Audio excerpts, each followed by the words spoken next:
ഈ വെള്ളപ്പൊക്കം വരുന്നു. 15 മിനിറ്റ് മഴ തിരുവനന്തപുരം സിറ്റിയിൽ പെയ്ത 2-3 സ്ഥലങ്ങൾ വെള്ളക്കെട്ടിലായി. ആ വെള്ളം പോകാൻ ഒരാഴ്ച എന്തുകൊണ്ട്? അമ്യൂസ്മെൻറ്റിനുള്ള സ്ഥലങ്ങൾ കെട്ടുക. ഇത് ഒരു റെപ്രസെൻറ്റേഷൻ ഞാൻ ഒരു 1.5 കൊല്ലം മുമ്പ് മന്ത്രി റിയാസ് അദ്ദേഹത്തിന് കൊടുത്തിട്ടുണ്ട്.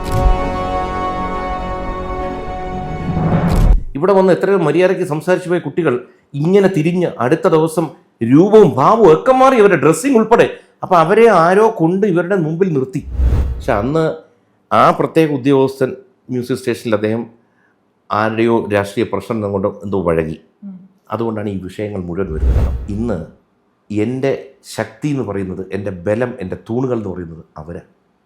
നിങ്ങളെന്നെ ആലോചിക്കുക, കുറച്ച് കാലമായിട്ട് ഞാൻ സിനിമയിൽ അഭിനയിക്കുന്നില്ലല്ലോ, 5 പൈസ വരുമാനം വീട്ടിലോട്ട് കൊടുക്കുന്നില്ല. ഞാൻ ചിലവാക്കിക്കൊണ്ടിരിക്കുക. ഇതെവിടെ നിന്നാണ് വരുന്നത്? ഞാൻ ഇത്തരം എത്ര കാര്യങ്ങൾ ചെയ്യാൻ ധാരാളം കാര്യങ്ങൾ. സ്കൂളുകൾ തന്നെ ഞാൻ പറയുന്നത്, പല സ്കൂളുകളും അഡ്ജസ്റ്റ്മെൻറ്റിലാണ് കെട്ടിവെക്കുന്നത്. കുട്ടികൾക്ക് കളിക്കാനോ ഓടാനോ ഒന്നും സംവിധാനമില്ല. സ്കൂളിൽ പോകുന്നു, പഠിക്കുന്നു, തിരിച്ചു വരുന്നു. അപ്പോൾ ആശുപത്രിയിലോട്ട് ഇത്ര സാധനം വേണം എന്ന് പറഞ്ഞു കഴിഞ്ഞാൽ ആദ്യം തന്നെ നോക്കുന്ന ഇത്ര സാധനം ഞാൻ ഇത്ര ഓർഡർ തന്നാൽ എനിക്ക് എത്ര തരുമെന്ന് ചോദ്യം. പിടിച്ച ഉടനെ പലതരം കാർഡുകളുണ്ട്. സ്ത്രീ കാർഡ്, ജാതി കാർഡ്, ഇങ്ങനെ പലതരം കാർഡുകൾ എടുത്ത് ഉപയോഗിക്കുകയാണ്. പേടിച്ചു പോകണം. എന്തിനാ? നമ്മുടെ നാട്ടിൽ ഏറ്റവും വലിയൊരു പ്രശ്നം എന്ന് വെച്ചാൽ, നിങ്ങളൊക്കെ ധാരാളം ഫേസ് ചെയ്ത് കാണും, പെൺകുട്ടികളുടെ വസ്ത്രധാരണമാണ് വലിയൊരു ചർച്ച. നിങ്ങൾ എന്ത് ധരിക്കണമെന്ന് ഞാനാണോ ചിന്തിക്കേണ്ടത്? അഴിമതി എന്ന സാധനം ആദ്യം നമ്മൾ കുറയ്ക്കാൻ ശ്രമിക്കണം. ഇല്ലാതാക്കാൻ പറ്റത്തില്ല. അത് കൊതുകിനെ പോലെയാണ്. ഒരു മാസ്റ്റർ പ്ലാൻ ഒരു സാധനം വെറുതെ പറഞ്ഞാൽ പോരാ. രാഷ്ട്രീയം നോക്കാതെ, സമൂഹത്തിൽ ഒരു ഇതും നോക്കാതെ ഏറ്റവും ബുദ്ധിജീവികളായ ആൾക്കാരുണ്ട്. അവരെ ഇരുത്തി ഒരു വലിയ പ്ലാൻ ഉണ്ടാക്കി കഴിഞ്ഞാൽ ഒരു 2045-50 ഒരു സുന്ദരമായ സന്തോഷവും സമാധാനമുള്ളൊരു സിറ്റി ഉണ്ടാക്കാൻ പറ്റും.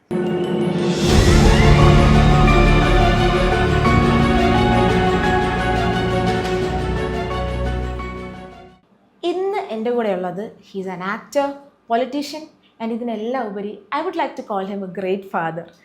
So let me very happily introduce കൃഷ്ണകുമാറേട്ടാ.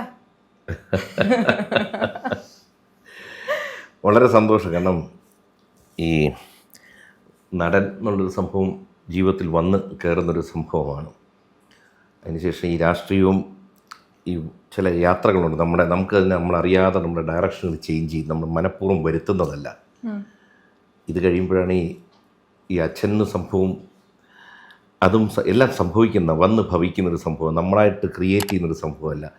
കാരണം കല്യാണം കഴിച്ചത് ഒരു 31 കൊല്ലം മുമ്പാണ്. അതിൻ്റെ ഒരു 10 കൊല്ലം മുമ്പ് എനിക്കറിയില്ലല്ലോ ഇത്രാം തീയതി കല്യാണം കഴിക്കുന്നു, 4 കുട്ടികൾ ജനിക്കുന്നു, ഇന്നൊരു അപ്പൂപ്പനാവുന്നു, ഒന്നും നമുക്കറിയില്ലായിരുന്നു. അപ്പോൾ നമുക്കറിയാത്ത ചില കാര്യങ്ങളുണ്ടല്ലോ, അദൃശ്യ ശക്തികളുണ്ട്. അത് നമ്മളിങ്ങനെ നയിച്ചു കൊണ്ടുപോകുന്നു.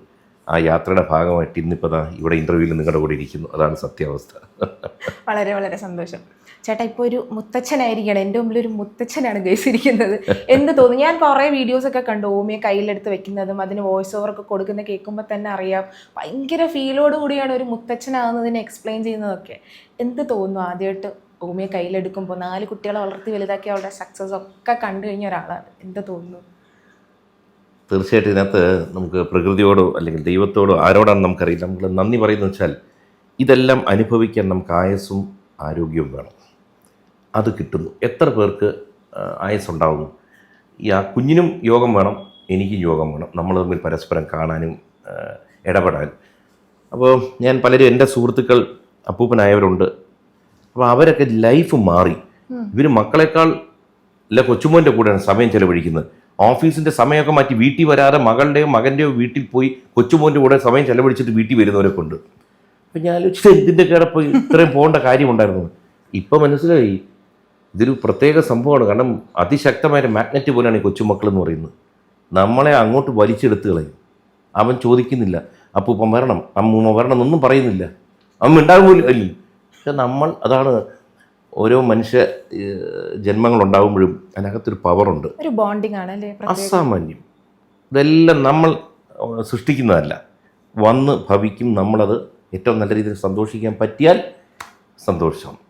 ഇപ്പോൾ ഞാൻ നോക്കിയപ്പോൾ ഞാൻ പണ്ട് തൊട്ടേ പറയുന്നൊരു കാര്യമുണ്ട്. അതായത് അച്ഛനമ്മമാർ തന്നെയാണ് മക്കളെ വളർത്തുന്നത്. എങ്കിലും അപ്പൂപ്പനമ്മൂമ്മ കൂടെ ഉണ്ടെങ്കിൽ ഒരു ഭാഗ്യം എന്താണെന്ന് വെച്ചാൽ, അപ്പൂപ്പൻ അമ്മൂമ്മമാർക്ക് സമയമുണ്ട്. കാരണം ചെറുപ്പക്കാരായ ഭാര്യ ഭർത്താക്കന്മാർ അല്ല അച്ഛനമ്മമാരെന്ന് പറയുക അവർ പണം ഉണ്ടാക്കാനും ജീവിതം സെറ്റിൽ ചെയ്യാനുള്ള ഓട്ടത്തിൽ അവർക്ക് സമയക്കുറവുണ്ട്, ക്ഷമ കുറവുണ്ട്. ഇത് രണ്ടും ധാരാളമുള്ളവരാണ് അപ്പൂപ്പനമ്മമാർ. അപ്പോൾ അവരുടെ കൂടെ ഇരുന്നാൽ അതിന് മാത്രം സമയം കിട്ടുന്നുണ്ടോ? അല്ല, സമയം ഉണ്ടാക്കും. ഞാൻ നേരത്തെ പറഞ്ഞില്ലേ, സമയം എല്ലാവർക്കും 24 മണിക്കൂറാണ്. ഈ 24 മണിക്കൂറിന് നമ്മൾ എങ്ങനെ മാനേജ് ചെയ്യുന്നു അതിലായിരിക്കുന്നത്. അപ്പോൾ എന്താ പറ്റും വെച്ചാൽ അപ്പൂപ്പൻ അമ്മൂമാരുടെ കൂടെ ഇരിക്കുമ്പോൾ അവർക്ക് സമയം കണ്ടെത്തി അവർ ക്ഷമ ഉണ്ടവർക്ക് കഥകൾ പറഞ്ഞും മറ്റേതുമായിട്ട് വളരുമ്പോൾ അതൊരു ഗുണം ആ കൊച്ചു കുഞ്ഞിന്. തിരിച്ച് നമ്മളൊക്കെ പ്രായമായി വരുമ്പോൾ സ്വാഭാവികമായിട്ട് ആരോഗ്യം താഴോട്ടാണ് പൊയ്ക്കൊണ്ടിരിക്കുന്നത്, എന്തായാലും ഉയരത്തില്ല. അപ്പം നമ്മുടെ ടെൻഷനുകൾ ഈ കുഞ്ഞിനെ വെച്ച് കെട്ടിപ്പിടിച്ചിരിക്കുമ്പോൾ മനസ്സ് ഭയങ്കര പീസ്ഫുള്ളാവും. അപ്പോൾ അപ്പൂപ്പനമ്മയുടെ ആരോഗ്യത്തിന് നല്ലത്, കുഞ്ഞിൻ്റെ ഭാവിക്ക് നല്ലത്. കുറേ കാര്യങ്ങൾ പറഞ്ഞു കൊടുക്കാൻ പറ്റും. നിങ്ങളൊരു ബാല്യത്തിലേക്കൊക്കെ പോകുമായിരിക്കും അല്ലേ? തീർച്ചയായിട്ടും. കാരണം നമുക്ക് പലതും ഓർക്കാൻ പറ്റും. ഇപ്പോൾ പലരും പറയും, കൃഷ്ണമാരെ കൊച്ചുമൻ ചിരിക്കുമ്പോൾ നിങ്ങളെപ്പോലെ ഉണ്ട്. അപ്പം ഞാൻ ഓർക്കും, ഞാൻ ഇങ്ങനെയാണ്. പഴയ ഫോട്ടോസൊക്കെ തപ്പി നോക്കി, നമ്മളെ അപ്പോൾ അന്നേരം എങ്ങനെയായിരിക്കും നമ്മുടെ അച്ഛനമ്മമാർ എടുത്തുകൊണ്ട് നടന്നത്? അവരൊന്നും ഇല്ല, നമുക്കിത് ചോദിക്കാനാളില്ല. അതിങ്ങനെ നമ്മളെ വളരെയധികം പുറകോട്ട് കൊണ്ടുപോകും. ശരിയാണ്, നമ്മളറിയാതെ നമ്മൾ സഞ്ചരിക്കും പുറകോട്ട്. നിങ്ങൾ എല്ലാവരും കൂടി ഒരു റൂമിലായിരുന്നു കുറേ വർഷക്കാലം വരെ ജീവിച്ചിരുന്നത്. ഇപ്പോൾ ദിയ എന്തായാലും നിങ്ങളുടെ കൂടെ ഇല്ല, തൊട്ടടുത്ത് തന്നെ ഉണ്ടെങ്കിലും. അപ്പോൾ അതൊക്കെ മിസ് ചെയ്യാറുണ്ടോ? ആ ഒരു എപ്പോഴും ഒരുമിച്ച് ഉണ്ടാവുക എന്നുള്ളത് ആ ഒരു ചെറിയൊരു വേർപിരിയിൽ ബുദ്ധിമുട്ടിപ്പിക്കാറുണ്ടോ? എന്നാൽ ഒരു തിരുത്താണ്. വീടപ്പുറത്ത് വാടകയ്ക്ക് എടുത്തിട്ട് താമസം ഞങ്ങളുടെ അടുത്ത് തന്നെ. ആ വീടിൻ്റെ വല്ല പ്രത്യേകതയാണെന്ന് അറിയില്ല, ഇവിടെ നിന്ന് ആരും പോകുന്നില്ല. ഞാൻ ഇടവ് നിങ്ങളൊക്കെ ഒന്ന് മാറി താമസിക്കും പോകാൻ പറഞ്ഞിട്ട് പ്രസവം കഴിഞ്ഞിട്ട് ഇതുവരെ പോയിട്ടില്ല. ഇപ്പൊ കൊച്ചുമോനും മരുമോനും കൂടെ വന്നത് എല്ലാം അവിടെ കംപ്ലീറ്റ് അവിടെ ഇങ്ങനെ എല്ലാം പെരുകിക്കൊണ്ടേയിരിക്കും. അതും എനിക്ക് വലിയ സന്തോഷം. കാരണം ആളനക്കം വേണം, ബഹളം വേണം. കാരണം ഇന്ന് എല്ലാവരും മൈക്രോ ഫാമിലീസ് ആണല്ലോ, എല്ലാം ചെറിയ എൻ്റെ പുതിയ വാക്കുകളും വരുന്നുണ്ട്. ചെറിയ ഇതിലോട്ട് പൊയ്ക്കൊണ്ടിരിക്കുകയാണല്ലോ. അതിന് കുഴപ്പമൊന്നുമില്ല. എങ്കിൽ പോലും കൂട്ടെന്ന് വെച്ചാൽ നമ്മൾ ഒരുമിച്ചിരിക്കുമ്പോൾ ശക്തി കൂടുതലാണ്. എല്ലാ കാര്യവും നമ്മൾ ചേർന്ന് പോകാൻ പറ്റുമ്പോൾ അംഗസംഖ്യയും, പക്ഷെ അവർ തമ്മിൽ യോജിപ്പും വേണം. നമ്മളൊരു കുടുംബത്തിൽ കഴിയുന്നതിനല്ല, പരസ്പരം വിട്ടുവീഴ്ച. കാരണം പ്രശ്നങ്ങളുണ്ടോ, എല്ലാവരും ഒരുപോലെ ചിന്തിക്കുന്നവരല്ലോ. അപ്പം അങ്ങോട്ടും ഇങ്ങോട്ടും ഒരുപാട് ആളുകളുടെ ഒപ്പീനിയൻസ് വരുമ്പോൾ അതിൻ്റെതായ ഒരു ചെറിയ സ്വാഭാവികം കിട്ടും. കാരണം ഞാൻ തന്നെ പറയും, എന്താണ് കാണിക്കുന്നത് അത് എൻ്റെ ഭാഗം ശരിയെന്നുള്ളതല്ല, അവർക്ക് നല്ലത് വരണം. അപ്പം നമ്മൾ പറഞ്ഞു കൊടുക്കും, നമ്മൾ പോയപ്പോൾ ഇന്നത് സംഭവിച്ചു, നിങ്ങളതുവഴി പോകുമ്പോൾ ഇത് സംഭവിക്കാതിരിക്കട്ടെ, അതിനുവേണ്ടിയുള്ള സംഭവമാണ്. പക്ഷേ എന്തോ ഒരു ഭാഗ്യം എന്ന് വെച്ച് കഴിഞ്ഞാൽ മക്കൾക്ക് അവരുടേതായ അഭിപ്രായ സ്വാതന്ത്ര്യമുണ്ട്, പറയുകയും ചെയ്യാം. ഞങ്ങൾ തമ്മിൽ നല്ല തർക്കത്തിലോട്ട് പോകും. പക്ഷെ തർക്കമുണ്ടെങ്കിലും കുറച്ച് കഴിയുമ്പോൾ അവർ മനസ്സിലാക്കാറുണ്ട്, പുള്ളി എന്തിനാണ് ഈ അച്ഛൻ ഇങ്ങനെ പറയുന്നത്, അതിനകത്ത് കാരണമുണ്ടല്ലോ എന്ന് മനസ്സിലാക്കാനുള്ളൊരു ബോധം അവർക്ക് എവിടെയോ കിടപ്പുണ്ട്. ഞാൻ പറയുന്ന 100% എടുക്കണമെന്ന് എനിക്കും അഭിപ്രായമില്ല. എൻ്റെ മക്കൾ അതിനകത്തൊരു 10% എടുത്താൽ എൻ്റെ വിജയമായിട്ട് ഞാൻ കരുതും. അതിപ്പോൾ ദിയ കൃഷ്ണയുടെ ബിസിനസിൻ്റെ ഇഷ്യൂലായാലും കുറച്ചുകൂടി കെയർഫുൾ ആകണം, അവിടെ എന്താണ് നടക്കുന്നത് എന്നുള്ളത് കുറച്ചുകൂടി ഒരു ജാഗ്രത വേണം എന്നൊക്കെ പറഞ്ഞത് ഇപ്പോൾ കുറച്ചുകൂടി ഇപ്പം ത്രൂ ചേട്ടൻ തന്നെ തീർച്ചയായിട്ടും ഇപ്പോൾ ഇടപാടും. എന്നാൽ പോലും ഉണ്ടല്ലോ, നമ്മുടെ ഒരു മനുഷ്യ സമൂഹത്തിനകത്ത് എനിക്കൊരാൾ ജോലി തരുമ്പോൾ അവിടെ എന്തെങ്കിലും പോരായ്മ ഉണ്ടെങ്കിലും ഞാനൊരു തൊഴിലാളി എന്ന നിലയ്ക്ക് ഞാൻ വേണം അത് കവർ ചെയ്ത് കൊണ്ടുവരാൻ. കാരണം എൻ്റെയും കൂടി സ്ഥാപനമാണെന്ന് ഞാൻ കരുതാറുണ്ട്. കാരണം എൻ്റെയും കൂടി അധ്വാനം കൊണ്ടാണ് ആ സ്ഥാപനം മുന്നോട്ട് പോകുന്നത്. ആ സ്ഥാപനത്തിൽ ആര് നടത്തിയാലും, ഇപ്പം ഞാൻ പലയിടത്തും ജോലി ചെയ്തതാണ്, എൻ്റെ മുതലാളി എന്ന് പറയുന്ന ആ വ്യക്തി ധനം കണ്ടെത്തി മുടക്കി ഒരു റിസ്ക് എടുക്കുകയാണ്, ലോൺ എടുത്ത് കൊണ്ടുവന്നിട്ട് അതിനകത്ത് ജോലി തരിക. അപ്പോൾ ഇത് രണ്ടുപേരുടെയും കൂടി എഫേർട്ടിലേ പറ്റും. പുള്ളിക്ക് എല്ലാം അടച്ചു പോകേണ്ടതാണ്, പുള്ളിയുടെയും കുടുംബം പോകേണ്ടതാണ്. അപ്പോൾ അഥവാ എന്തെങ്കിലും ഉണ്ടെങ്കിൽ ഞാൻ വിശ്വസ്തനായി കൂടെ നിൽക്കണം. പുള്ളിയുടെ ഒരു 100 രൂപ അവിടെ താഴെ വീണാൽ അത് ഞാൻ എടുത്ത് പുള്ളിക്കാണ് കൊടുക്കേണ്ടത്, എടുത്ത് എൻ്റെ പോക്കറ്റിൽ ഇടേണ്ടത്. ഈ ഒരു ചിന്ത, അതായത് പരസ്പര വിശ്വാസം വളർന്നാലുണ്ടല്ലോ ഏത് കച്ചവടം നന്നായിട്ട് പോകും. ഇപ്പോൾ ഈ വിഷയം നടന്നതിന് ശേഷം നമ്മളുമായിട്ട് പല ആൾക്കാരും നമ്മളെ അത് മോളെ കുറ്റം പറഞ്ഞിട്ട് കാര്യമില്ല, നിങ്ങൾക്ക് ഒരു ബിസിനസ് പാരമ്പര്യമുള്ള കുടുംബമല്ലേ, ഞങ്ങൾ 3 തലമുറയായിട്ട് കച്ചവടം ചെയ്തിട്ട് ഞങ്ങളുടെ കൺമുൻപിൽ കൂടി കോടികൾ അടിച്ചുകൊണ്ട് പോയി, പിടിച്ച ഉടനെ പലതരം കാർഡുകളുണ്ട്, എന്താണ് സ്ത്രീ കാർഡ്, ജാതി കാർഡ്, ഇങ്ങനെ പലതരം കാർഡുകൾ എടുത്ത് ഉപയോഗിക്കുകയാണ്, പേടിച്ചു പോവാണ്. നിങ്ങളതെങ്ങനെ പിടിച്ചു? ഞാൻ പിടിച്ചു എന്നല്ല, അതും ദൈവാധീനം കൊണ്ട് സംഭവിച്ചതാ, ഏകദേശം അകത്തായതാ. പക്ഷെ അത് ആളുകൾ പെട്ടെന്ന് ആദ്യം വിശ്വസിക്കുകയും ചെയ്തിരുന്നു. കാരണം ഓൾറെഡി ഇങ്ങനെ ഒരു ജാതിക്കാട് പുറത്ത് എനിക്ക് തോന്നിയിട്ടുണ്ട് പല ഘട്ടങ്ങളിലായി തെറ്റിദ്ധരിക്കപ്പെട്ട ഒരാൾ കൂടിയാണെന്ന്, ജാതിയുടെ പേരിലായാലും പാർട്ടി ബേസിസിലാണെങ്കിലും ഒക്കെ. പക്ഷെ ഈ ഒരു ഇഷ്യൂ വന്നപ്പോൾ എന്താ പറയുക, ഹേറ്റേഴ്സിനെ കൊണ്ട് കൈയടിപ്പിച്ചു എന്നൊക്കെ വേണമെങ്കിൽ പറയാം. ഞാൻ കോമൻസ് ഒക്കെ നോക്കിയപ്പോൾ എല്ലാവരും പറഞ്ഞു ജാതി മത പാർട്ടി ഭേദമന്യേ ഈ മനുഷ്യനെ ഞാൻ റെസ്പെക്ട് ചെയ്യുന്നുണ്ട്, ഒരു നല്ല അച്ഛനാണ്. ഇത്ര അത്തരം ഒരു എല്ലാം അങ്ങ് ഷിഫ്റ്റ് ആവുകയാണ് കംപ്ലീറ്റ്ലി. അപ്പോൾ അതൊക്കെ കണ്ടപ്പോൾ എന്ത് തോന്നി? അപ്പോൾ തോന്നിയെന്ന് വെച്ചാൽ ഇപ്പോൾ 57 വയസ്സാണ് എൻ്റെ പ്രായം.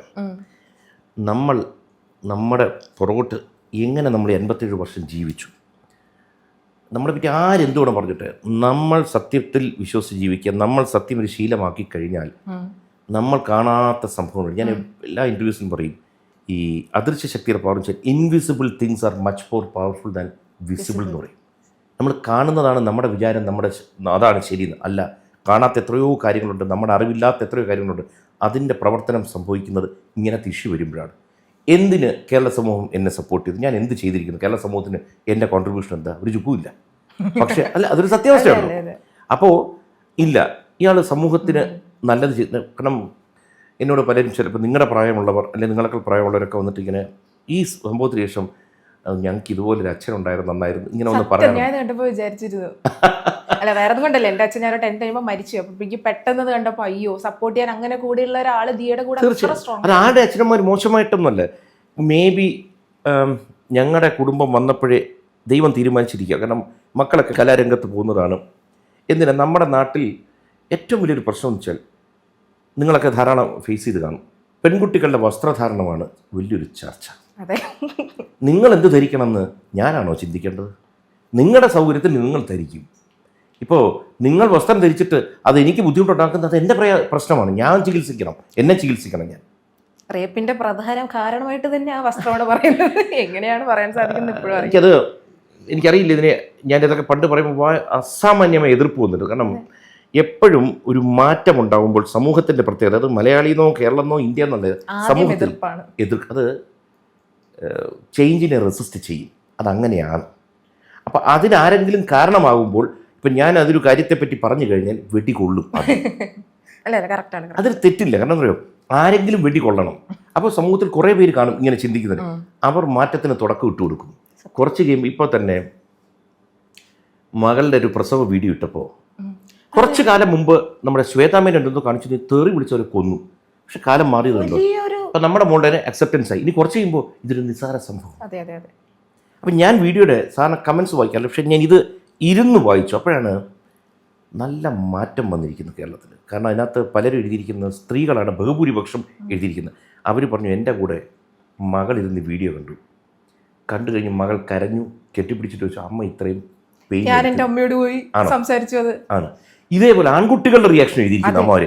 കുറെ ആൺമക്കൾ എണീറ്റ് പോയി, അവർക്കത് എക്സ്പ്രസ് ചെയ്യാൻ പറ്റിയില്ല. കുറെ കഴിഞ്ഞ് അമ്മയ്ക്ക് വാട്സാപ്പിൽ ഒരു മെസ്സേജ് അയച്ചു, രാത്രി വന്ന് പറഞ്ഞവരുണ്ട് ഓരോ രീതിയിൽ. എനിക്കിത് പറഞ്ഞ് എൻ്റെ കണ്ണ് പറഞ്ഞു. കാരണം വെച്ച് കഴിഞ്ഞാൽ അവൾ അറിഞ്ഞോ അറിയാതെ ഒരു വീഡിയോ ഇടുമ്പോൾ ഇനി ഇങ്ങനെ ഒരു ഇമ്പാക്റ്റ് ഉണ്ടാവുമെന്ന് അറിയില്ല. ഒരു ഭാഗം എഴുതും, ഇതിങ്ങനെ കാണിക്കാമോ, അതിലും തെറ്റില്ല. കാരണം അത് അവർ വളർന്ന സാഹചര്യം വെച്ച് കാലം മാറി. ഇത് എൻ്റെ മോളിൽ ചെയ്ത് ശരിയെന്നോ തെറ്റെന്നല്ല പറയുന്നത്, അവർക്കത് ശരിയും തോന്നി. ചിലപ്പോൾ അല്ലാതെ ഇത്ര ആളുകൾ ഇൻഫ്ലുവൻസ് ചെയ്യാൻ സാധിച്ചു എന്നുള്ളത് ഏറ്റവും വലിയ വിജയമാണ്. കാരണം നമ്മുടെ ഇവിടെ പറയുന്നൊരു വാക്കുണ്ട്, സുഖപ്രസവം. അപ്പോൾ ആൾക്കാർ ഇരിക്കുന്നു, ഇത് വളരെ സുഖമുള്ളൊരു പരിപാടിയാണ്. അത് ഇത്രേ ഉള്ളൂ, നോർമൽ എന്നുള്ളതിൻ്റെ ഒരു അന്ന് ഉപയോഗിച്ചൊരു വാക്കുന്നേ ഉള്ളൂ. കാരണം ഇതൊരു പെയിൻഫുൾ സംഭവം തന്നെയാണ്. എന്നാൽ എൻ്റെ മകൾ അതിനകത്ത് ഒരു ഇൻഡ്യൂസ് ചെയ്തൊരു പെയിൻ ഒരു ഇഞ്ചക്ഷൻ കൊടുത്തിട്ട് ഓൾമോസ്റ്റ് 50% പെയിൻ കട്ട് ചെയ്ത സംഭവമാണ് കണ്ടിരിക്കുന്നത്. എന്നിട്ട് ഇത്രയും പെയിൻ ഉണ്ടെങ്കിൽ യഥാർത്ഥത്തിൽ അനുഭവിക്കുന്ന എന്ത് പെയിൻ ആയിരിക്കും? അതിന് ഒരു കണ്ണ് തുറപ്പിച്ച സംഭവമാണ്. എത്രയോ പേര് അതിനകത്ത് എഴുതിയിരിക്കുന്നു, ഇനി ഞാൻ എൻ്റെ അമ്മയെ ഒരു കാരണവശാലും വേദനിപ്പിക്കില്ല. ഭർത്താക്കന്മാർ എഴുതിയിരിക്കുന്നു, അയ്യോ ഇങ്ങനെ ആയിരുന്നോ. പ്രായപൂർത്തി എഴുതിയിരിക്കുന്നു, അയ്യോ എൻ്റെ അമ്മ മരിച്ചു പോയാലും എനിക്കത് എക്സ്പ്രസ് ചെയ്യാൻ പറ്റിയില്ലല്ലോ.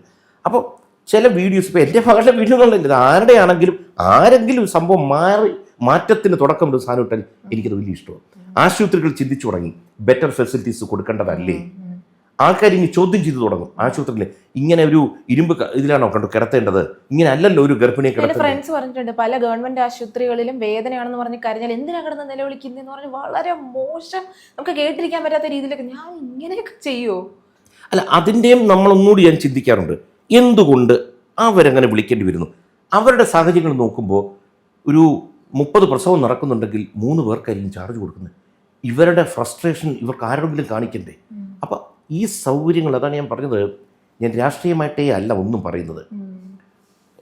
ഈ വികസനം എന്ന് പറയുമ്പോൾ നമുക്ക് റോഡും പാലങ്ങളും അല്ല, റോഡും വേണം, പാലങ്ങളും വേണം, കണക്ടിവിറ്റി നന്നാക്കണം. പക്ഷേ ഇതല്ലാതെ മനുഷ്യനെ ചുറ്റിപ്പറ്റി ധാരാളം വിഷയങ്ങളുണ്ട്. ഇപ്പോൾ 100 വിഷയങ്ങളാണ് ഒരു മനുഷ്യരുമായി ബന്ധപ്പെട്ടെങ്കിൽ ഒരു 2 വികസിപ്പിച്ചിട്ട് കാര്യമില്ല. ഈ 100 1% മാറ്റം വരുത്തിയാൽ മതി, മനുഷ്യൻ്റെ ജീവിതം മെച്ചപ്പെടുത്താൻ പറ്റും. അതിലൊന്നാണിത്. ബേസിക്കലി ആരോഗ്യം എന്ന് പറയുന്ന സെക്ടർ ഇവിടെ പറയും അമേരിക്കയുടെ തുല്യം മറ്റ്, ഞാൻ ആരെയും തുല്യം നോക്കണ്ട. ഓരോ രാജ്യത്തും ഓരോ സംസ്ഥാനത്തും അനുസരിച്ചുള്ള മാറ്റങ്ങളാണ് വരേണ്ടത്. ഇപ്പം നമ്മൾ എപ്പോഴും പറയുന്നത് വികസിത രാജ്യങ്ങൾ നോക്കണം. അതുപോലെ ചെയ്തില്ലെങ്കിലും നമുക്ക് എന്തുകൊണ്ടത് ഇവിടെ റെപ്ലിക്കേറ്റ് ചെയ്തുകൂടാ? ഫോർ എക്സാമ്പിൾ, ഇവിടെ നിന്ന് നമ്മൾ ഏറ്റവും കൂടുതൽ സഞ്ചരിക്കാൻ സാധ്യതയുള്ള സ്ഥലങ്ങളാണ് ഗൾഫ് മേഖല അല്ലെങ്കിൽ സിംഗപ്പൂർ. അവിടെ നല്ല ഡോക്ടേഴ്സ് പോലും ഇല്ലാത്തൊരു ഏരിയ. അവിടെ കൂടുതൽ ഇന്ത്യൻ ഡോക്ടേഴ്സാണ് ഗൾഫിൽ. പക്ഷേ ആശുപത്രിയുടെ വൃത്തി ശ്രദ്ധിക്കൂ. അതായത് ഒന്ന്, അധികം ബൈസ്റ്റാൻഡേഴ്സിനെ അകത്തോട്ട് പ്രവേശിപ്പിക്കില്ല, പ്രത്യേകിച്ച് സിംഗപ്പൂരിൽ. അവിടുത്തെ ഗവൺമെൻറ് ആശുപത്രിയിൽ പോകാൻ ആൾക്കാർ ക്യൂ ആണ്. പ്രൈവറ്റിനേക്കാൾ എത്രയോ ക്ലീൻ ആൻഡ് കോസ്റ്റ് കുറഞ്ഞ സംഭവങ്ങളാണ്.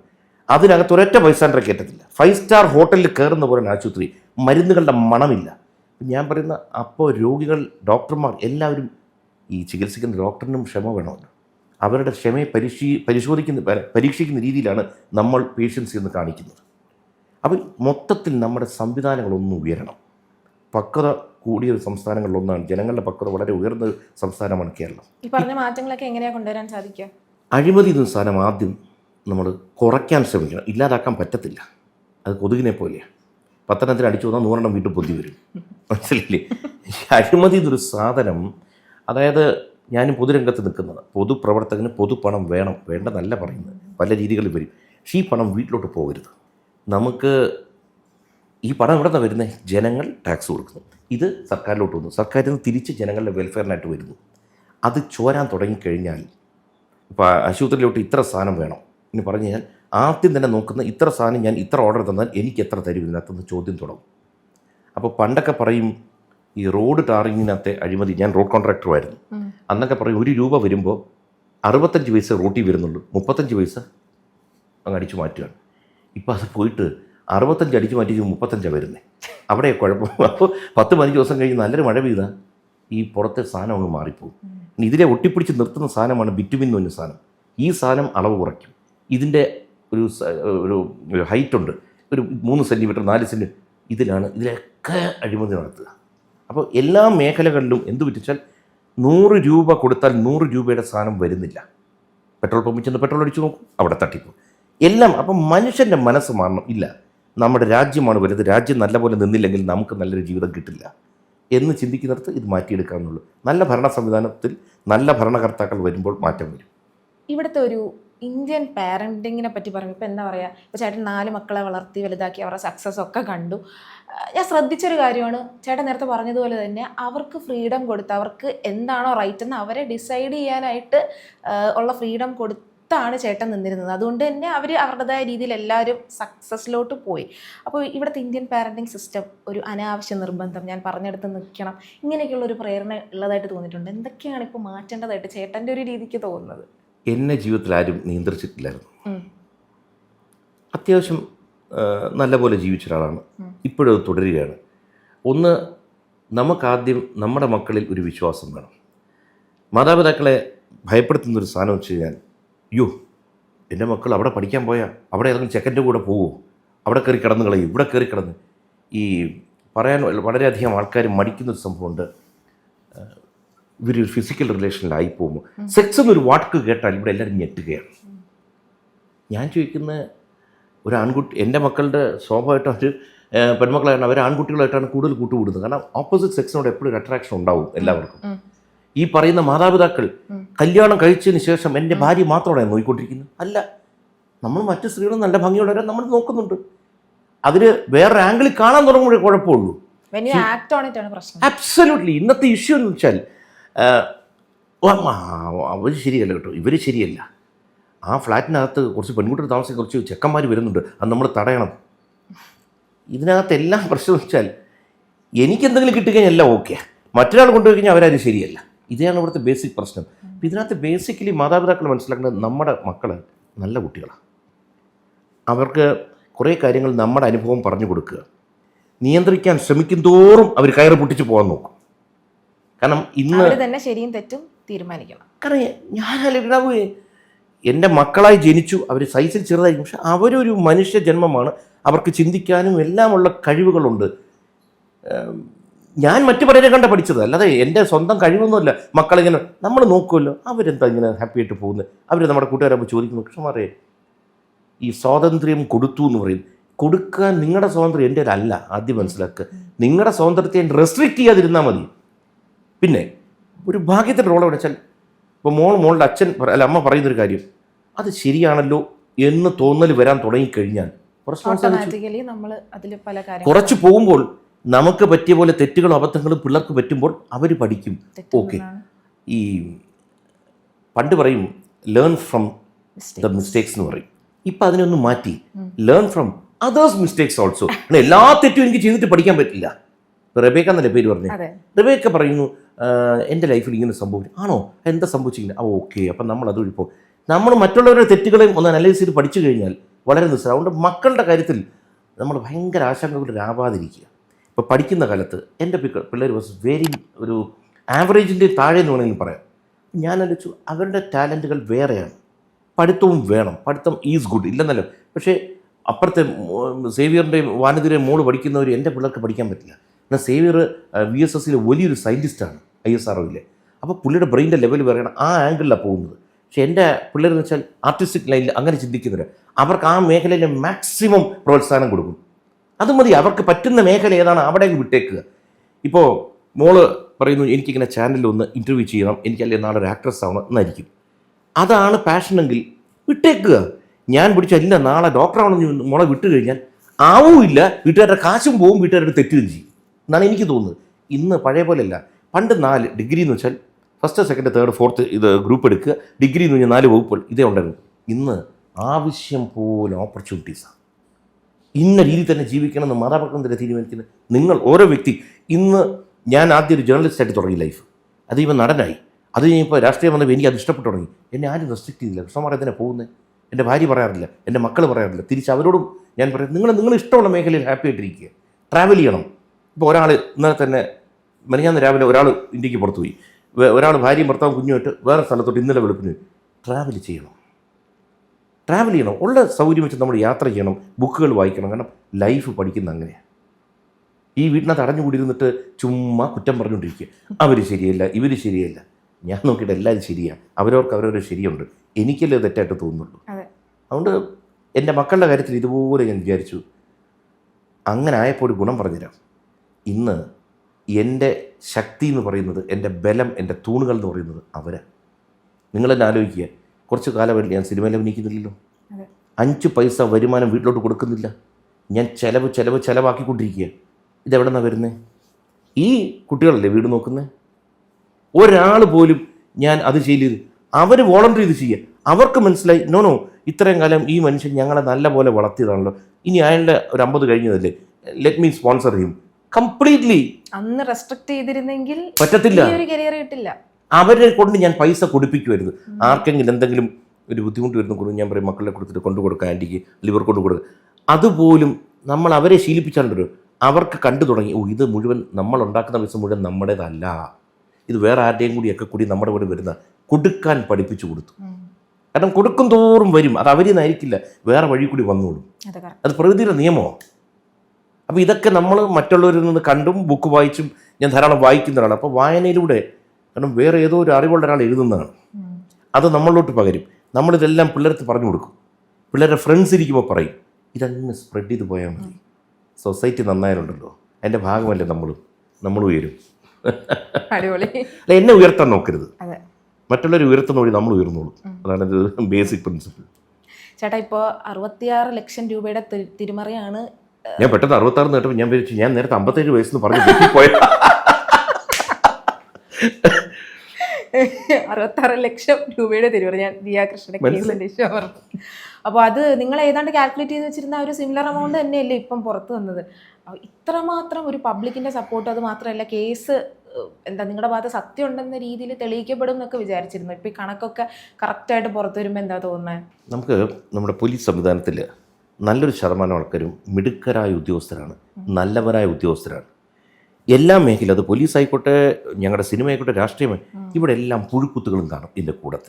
അപ്പോൾ ഒരാൾ ചെയ്ത ദ്രോഹമാണ് ഈ സംഭവത്തിൽ മുഴുവൻ ആദ്യം നടന്നത്. അതിനുശേഷം കൃത്യമായ അളവിൽ കൃത്യമായി അന്വേഷിച്ചപ്പോൾ ഇപ്പോൾ നിങ്ങളുടെ പേഴ്സിൽ നിന്ന് 500 രൂപ ഉണ്ടായിരുന്നു, അതിൽ 400 പോയാൽ നിങ്ങൾക്കറിയാം 400 പോയി. ഇതേ നമ്മളും പറഞ്ഞുള്ളൂ. പക്ഷെ നമ്മുടെ കയ്യിൽ കൃത്യമായി രേഖയില്ല. നമുക്ക് അവരുടെ ഫോൺ കിട്ടിയപ്പോൾ ജിപേയുടെ കമ്പ്യൂട്ടർ റെക്കോർഡ്സ് നോക്കിയപ്പോഴാണ് ട്രാൻസ്ഫർ ആയി പോയിരിക്കുന്നത് പൈസ. ഇത് വെച്ച് പ്രത്യേകിച്ച് നമ്മുടെ കൂടെ ഉണ്ടായിരുന്ന സന്തോഷ് നേരത്തെ ബാങ്കിൽ വർക്ക് ചെയ്ത അദ്ദേഹം ടക്കെന്ന് കാൽക്കുലേറ്റ് ചെയ്തു, ഒരു റഫ് ഫിഗറിലെത്തി. ഇതാണ് നമ്മൾ കൊടുത്തു കഴിഞ്ഞിട്ട് അതിന് ഇത്രയും സമയമൊന്നും എടുക്കണ്ടായിരുന്നു. ഒരു കറക്റ്റ് ഓഡിറ്റിംഗ് നടന്നിരുന്നെങ്കിൽ അവർക്ക് വളരെ നിസ്സാരമായിട്ട് കണ്ടെത്താം. കാരണം നമ്മൾ വ്യക്തികളാണ്. ഒരു പോലീസ് സേന എന്ന് പറഞ്ഞാൽ ഒരു ഫുൾ സംവിധാനമുണ്ട്. വിചാരിച്ചാൽ വളരെ ചെറിയ സമയം കൊണ്ട് കണ്ടെത്താവുന്നേ ഉള്ളൂ. പക്ഷെ അന്ന് ആ പ്രത്യേക ഉദ്യോഗസ്ഥൻ മ്യൂസിക് സ്റ്റേഷനിൽ അദ്ദേഹം ആരുടെയോ രാഷ്ട്രീയ പ്രശ്നം കൊണ്ട് എന്തോ വഴങ്ങി. അതുകൊണ്ടാണ് ഈ വിഷയങ്ങൾ മുഴുവൻ വരുന്നത്. കാരണം ഞങ്ങളുടെ പണം പോയപ്പോൾ ഞാൻ മക്കൾക്ക് പറയേണ്ട ആ കേസിന് മറ്റൊരു പോയി കഴിഞ്ഞാൽ ധാരാളം സമയമെടുക്കും. നമുക്കൊരു കാര്യം അവരെ വിളിക്കുക, അവരും ചെറുപ്പക്കാരികളാണ്. അവരുടെ ഭർത്താവിനെ വിളിച്ചു. ആദ്യം ഇവർ സംസാരിച്ചുകൊണ്ട് അപ്പോൾ ഞാൻ അറിയുന്നില്ല, അത് ഫ്ലാറ്റിൽ വെച്ചായിരുന്നു. പിന്നീട് അവിടെ ഫ്ലാറ്റിൻ്റെ അസോസിയേഷൻ ആൾക്കാർ അസൗകര്യം പറഞ്ഞപ്പോൾ ഞാൻ പറഞ്ഞു ബാ ഈ ബിൽഡിങ്ങിൻ്റെ മുകളിലിരുന്നാണ് എല്ലാം സംസാരിച്ചത്. ഈ 69-ൻ്റെയൊക്കെ അവിടെ നിർത്തിയിട്ട് ഞാൻ പറഞ്ഞു നിങ്ങൾക്ക് എത്ര തരാൻ പറ്റും. അപ്പോൾ അവരപ്പം തന്നെ വീട്ടിലിരുന്ന പൈസ കിടന്നുണ്ടപ്പോൾ 8.5 ലക്ഷം രൂപ ആലോചിക്കണം. അവർക്ക് പിടി കിട്ടി, അവർ സമ്മതിച്ചു, പിടി വീണു. അപ്പം ഞാൻ നമ്മളവരെ ഭയപ്പെടുത്തിയിട്ടോ മോശം വാക്ക് പറഞ്ഞിട്ട് കാര്യമില്ല. അവർക്കും സമാധാനത്തിലിരുത്തി ഭക്ഷണം കൊടുത്തപ്പോൾ അവർ പറഞ്ഞു പൈസ തരാം. അപ്പോൾ ഞാൻ എത്ര തരാൻ പറ്റും. അപ്പോൾ അവർ അങ്ങനെയാണ് ഇങ്ങനെയാണ് ഞങ്ങൾ അത് ചിലവാക്കി, ഒരാൾ വീട് വാങ്ങിച്ചു, ഒരാൾ മറ്റേത് വാങ്ങിച്ചെല്ലാം ഓക്കെ. 8.5 ലക്ഷം രൂപ ഉണ്ടെന്നും ബാക്കി 15 ചേർത്ത് 22.5 എന്തൊരു എമൗണ്ടിൽ ഫിക്സ് ചെയ്തിട്ട് ഈ സമയത്തിൽ ഈ ഡിസംബർ 31 വരെ സമയം കൊടുത്തു. എല്ലാം കഴിഞ്ഞ് കൈയും കൊടുത്ത് ഇവിടുന്ന് പിരിഞ്ഞു പോയി കഴിഞ്ഞ് അതുവരെ പരാതി പോലും ഞങ്ങൾ കൊടുത്തിട്ടില്ല. ഓർത്തണം, ഇതിലൊരു പെൺകുട്ടിയുടെ ഭർത്താവ് നമ്മുടെ മോളെ രാത്രി വിളിച്ച് 2 കൂടെ അടിച്ചപ്പോൾ ഒരു ആരോ ഉപദേശിച്ചു കൊടുത്ത് ഒന്ന് വിരട്ടി നോക്കി. നെക്സ്റ്റ് ഡേ നമ്മളുണ്ട് പരാതി കൊടുത്തു. ആ പരാതി നേരെ നമ്മൾ കൊടുത്തത് അവരെ തന്നെ അവരുടെ കൂടി സത്യം പറഞ്ഞാൽ തോണ്ടിയത് അബ്സല്യൂട്ട്. ഇത് ആരും അറിയില്ലായിരുന്നു, ആരും അറിയാതെ പോവും. ഞാൻ പരാതി കൊടുത്തു. നമ്മൾ പരാതി കൊടുത്ത് 2 ദിവസം കഴിഞ്ഞപ്പോൾ ഇവരുണ്ട് പരാതി കൊടുക്കുന്നു. ഇവരെ തട്ടിക്കൊണ്ടുപോയി, പണം അപഹരിച്ചു, ബലാത്സംഗ ശ്രമം, ലൈംഗിക ചുവയുടെ നോക്കൽ, പിടിക്കൽ, ഒരു 7 വകുപ്പ് FIR ഇട്ടു. 1-ാം പ്രതി ഞാൻ ആലോചിച്ച് സിനിമയിലൊക്കെ നമുക്ക് ഈ പറഞ്ഞ കാര്യങ്ങളൊക്കെ നമ്മളെല്ലാം ചെയ്തിട്ടുണ്ട്. പക്ഷേ അതങ്ങനെ എടുത്തിട്ട് തെളിവായിട്ട് കൊടുക്കുമെന്ന് പേടിയായിരുന്നു. പക്ഷേ അവിടെ നിന്ന് ആദ്യം 3-4 ചാനലുകൾ നമുക്കെതിരെ അതിരൂക്ഷമായ രീതിയിൽ എഴുതുകയും ചെയ്തു. കാരണം അത് അവരെ കുറ്റം പറഞ്ഞിട്ട് ഇന്ന് TRPയുടെ മത്സരം നടക്കുന്ന കാലമായതുകൊണ്ട് അതിൻ്റെ നിജസ്ഥിതിയൊന്നും അന്വേഷിക്കാതെ ആദ്യം ഒരു സാധനം കൊടുക്കുക, കുറച്ച് കഴിഞ്ഞങ്ങ് മാറ്റി കൊടുക്കുക. പക്ഷേ അതാണ് പൊതുജനം പ്രതികരിച്ചപ്പോൾ ഈ ചാനലുകാർക്ക് തന്നെ മാറ്റി എഴുതേണ്ടി വന്നു, മാറ്റി സംസാരിക്കേണ്ടി വന്നു. അതിൻ്റെ ആൾക്കാർ ഇവിടെ ഈ അന്ന് ഒരു പ്രസ് കോൺഫറൻസ് നടന്നപ്പോൾ അതിൻ്റെ ആൾക്കാരും ഉണ്ടായിരുന്നു. എനിക്ക് അവരോടും ദേഷ്യം വന്നില്ല. കാരണം അവരുടെ ഒരു നിലനിൽപ്പിൻ്റെ പ്രശ്നമാണ്. അവർ തന്നെ മാറ്റിയും കൂടി എഴുതി. ഇതിൽ കൂടെ എന്ത് ജയം വേണം? മീഡിയയുടെ മുമ്പിൽ അവർ ജാതിക്കാട് ഇറക്കി നിങ്ങളെ തരം താഴ്ത്തിയത് കൊണ്ടാണ് നിങ്ങൾക്ക് സത്യാവസ്ഥ തെളിവോടെ പുറത്ത് വിടാനായിട്ട് സാധിച്ചത്. അവരുടെ കൂടെ ഒരു മിസ്റ്റേക്ക്. പക്ഷെ അവിടെയാണ് ഞാൻ ഇന്ന് പൊതുജനത്തിന് പറയേണ്ട കാര്യം വെച്ചാൽ നമ്മളൊരു കാര്യം ചെയ്യണം. ഇന്ന് കാലം മാറി. വീടുകളിലൊക്കെ പറ്റിയാൽ CCTV വെക്കുക. അല്ലവാ ആരെങ്കിലും വീട്ടിൽ വന്ന് എന്തെങ്കിലും ഇങ്ങനത്തെ പ്രശ്നം വന്നാൽ മൊത്തം വീഡിയോയിൽ ഷൂട്ട് ചെയ്തേക്കുക. അതില്ലായിരുന്നെങ്കിൽ ഞാൻ പൂജപ്പരുന്നേനെ. അല്ല അത് പക്ഷേ ഞാനിപ്പോഴും പോലീസിനെ ഞാൻ വളരെ ബഹുമാനത്തോടെ കാണത്തുള്ളൂ. അവരെ പറ്റി നല്ലതേ പറയാവൂ. കാരണം വെച്ച് കഴിഞ്ഞാൽ അതൊരു സേനയാണ്. സേനയ്ക്കെതിരെ നമ്മൾ സംസാരിക്കാൻ പറ്റില്ല. പക്ഷേ ആ സേന തന്നെ, അതായത് പോലീസ് എന്ന് പറഞ്ഞാൽ എന്താണ്, നമുക്കൊരു പ്രശ്നം വരുമ്പോൾ നമ്മളൊരു ആശ്വാസത്തിനായിട്ട് ഒരു പരിഹാരത്തിനായിട്ട് ചെല്ലുന്ന സ്ഥലവും. അവർ പ്രശ്നം ഉണ്ടാക്കി കഴിഞ്ഞ് എന്ത് ചെയ്യാൻ പറ്റും? പരിഹാരത്തിന് പോകുന്നവരെ പിടിച്ച് വാദിയെ പ്രതിയാക്കി എന്ത് ചെയ്യാൻ പറ്റും? അത് പോലീസ് സംഘടനകളൂടെ ഒന്ന് ആലോചിക്കണം. അവർക്ക് അസോസിയേഷനുണ്ട്, അവർക്ക് വേണ്ടപ്പെട്ടവരുണ്ട്, അവരും ആലോചിക്കണം. ഞാൻ എവിടെ എന്നും യൂണിഫോം ഇട്ട് നിൽക്കുന്നവരെ ബഹുമാനിച്ചിട്ടുണ്ട്. കാരണം എൻ്റെ അച്ഛൻ യൂണിഫോമിൽ ഉണ്ടായിരുന്ന ഒരാളാണ്. അപ്പം ഞാൻ എപ്പോഴും പറയും, ഇതൊക്കെ നടന്നാലും പോലീസ് മോശമായിട്ടാണോ? അല്ല. ആ പോലീസ് ഇന്നും നന്നായിട്ടിരിക്കുന്നതുകൊണ്ടാണ് നമ്മുടെ ഇവിടെ പ്രശ്നങ്ങളില്ലാത്തത്. ഈ പോലീസൊന്ന് മാറ്റി നിർത്തി നോക്കുക ഒരാഴ്ച, ഈ കുട്ടിച്ചോറായി പോകും ഈ സംസ്ഥാനം. ഏത് സ്ഥലമാണെങ്കിലും നമ്മൾ അറിയാത്തതുണ്ട് എന്തിനാണ് ഇത്രയും പട്ടാളത്തിനെ കൊണ്ട് ബോർഡറിലിട്ടിരിക്കുന്നത്. ഇവരൊന്ന് മാറ്റി നോക്കൂ, അന്നറിയാം. ഇതൊക്കെ ഇരിക്കുന്നതുകൊണ്ടാണ് സുരക്ഷിതമായിട്ട് നമ്മൾ ഇരിക്കുന്നത്. പക്ഷേ അവർക്കകത്ത് ഇത്തരം ചെതൽ കയറിക്കഴിഞ്ഞാൽ വലിയ കുഴപ്പം വരും. അതുകൊണ്ട് ചോദിച്ച് എപ്പോഴും എൻ്റെ ഒരു പ്രശ്നം പറയും, ചോദിക്കുന്ന ചോദ്യം ഒന്നായിരിക്കും, അവസാനം സംസാരിച്ച് ഉത്തരം വേറെ എവിടെ പോയി നിൽക്കുക. അല്ല, ഇപ്പോൾ വളരെ വളരെ ആശ്വാസവും അതിനകത്ത് നല്ല പോലീസ് ഉദ്യോഗസ്ഥരുണ്ട്. അവരുടെ അന്വേഷണം കൊണ്ടാണ് ഇങ്ങനൊരു കുറ്റപത്രം തയ്യാറാക്കി അവിടെ കോടതിയിൽ സമർപ്പിച്ചിരിക്കുന്നത്.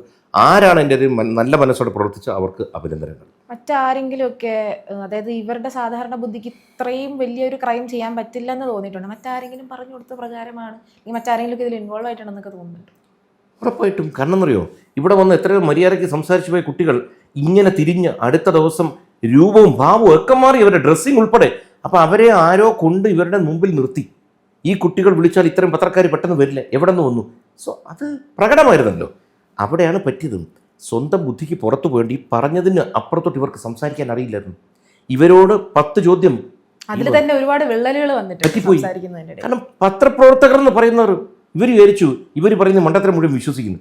ഇതിനകത്ത് സ്മാർട്ട് കക്ഷികൾ തിരിച്ച് 10 ചോദ്യം ചോദിച്ചപ്പോൾ തകർന്നുപോയി. അവിടെയാണ് ഞാനില്ലേ, നമ്മൾ സത്യം 6 പേര് പറഞ്ഞുകൊണ്ടിരുന്നപ്പോൾ 6 പേര് 6 സ്ഥലത്തുനിന്ന് സംസാരിച്ചാലും നമുക്കൊന്നേ പറയാനുള്ളൂ. കള്ളമാകുമ്പോൾ എന്താ പറ്റുന്നത്? 6 പേര് 7 തരത്തിൽ പറയും. പിന്നെ നിങ്ങളുടെ തെളിവുകളും ഉണ്ടായിരുന്നു.